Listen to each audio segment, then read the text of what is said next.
بات کو متصل کرتے ہوئے دوسرے خطبے میں آپ سے ایک وعدہ لینا چاہ رہا ہوں. اگر آپ پر جبر نہیں، آپ اپنے دل میں خود کا جواب دے دیجیے گا اور آپ سوچ لیجیے گا کہ چاہتے ہیں کام تو کر لیجیے گا، اس میں ہم بھی ثواب میں شریک ہو جائیں گے. ابھی بات ہو رہی تھی سورہ تکاثر کی کہ رسول اللہ صلی اللہ علیہ وسلم گلیوں میں سورہ تکاثر کی تلاوت کرتے تھے.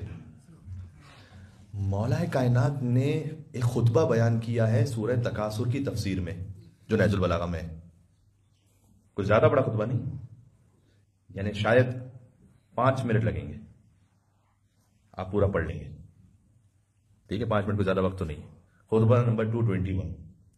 یہ آپ اپنے آپ سے اگر وعدہ کر لیں کہ میں نے نہج البلاغہ کو کھول کر آن لائن چاہے سورہ تکاثر گوگل پہ سرچ کیجیے گا، نہج البلاغہ لکھیے گا تو آپ کو خطبہ آ جائے گا، اور اس خطبے کو ایک دفعہ پڑھنا ہے. کم از کم ایک دفعہ. کیوں کہہ رہا ہوں میں آپ سے ریکویسٹ کیوں کر رہا ہوں؟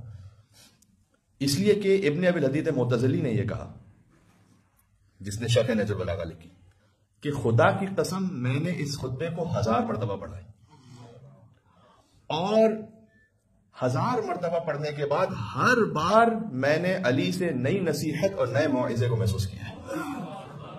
یہ ہے قدرت کلام میں علی بن ابی طالب علیہ السلام.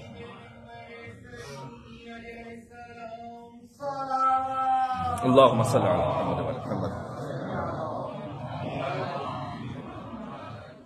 نہج البلاغہ خطبہ نمبر 221 اس اہل سنت عالم نے 1000 مرتبہ پڑھا. اور آپ دیکھیے ایک کلام آپ پڑھتے ہیں، سنتے ہیں، پہلی مرتبہ تاثیر ہوگی، دوسری مرتبہ، تیسری مرتبہ آپ نوحہ سننا چاہتے ہیں، کوئی منقبت بھی سننا چاہتے ہیں، تو اس کے بعد آپ چاہتے ہیں کوئی اور منقبت سن لو، کوئی اور نوحہ سن لو. اس لیے کہ ایک ہی بات بار بار بار بار بار بار بار بار سننے سے انسان کہتا ہے کہ اب میں اس اثر کو ویسے نہیں قبول کر پا رہا جیسے پہلی مرتبہ تھا. فطرت کی بات ہے. نے کہا کہ میں نے خدا کی قسم اس خطبے کو 1000 مرتبہ پڑھا اور 1000 مرتبہ نئی نصیحت کو محسوس کیا علی بن ابی طالب سے. اس کے بعد انہوں نے کہا کہ اس کی وجہ ایک تو یہ ہے کہ علی بن ابی طالب کی معجز بیانی، اور کہا دوسرا پھر میرے دل میں عقیدت جو اللہ نے رکھی ہے علی بن ابی طالب علیہ السلام کے لیے. آپ سب کے دل میں عقیدت بھی ہے، عقیدت سے بڑھ کے محبت ہے، محبت سے بڑھ کے ولایت ہے، تو ہم پر آپ پہ کیوں نہیں اثر کرے گا پھر انشاءاللہ سے. تو اس کے بعد اب اس خطبے کو تقریباً 2 سال پہلے قبرستان کی ایک مجلس میں سنا چکا ہوں.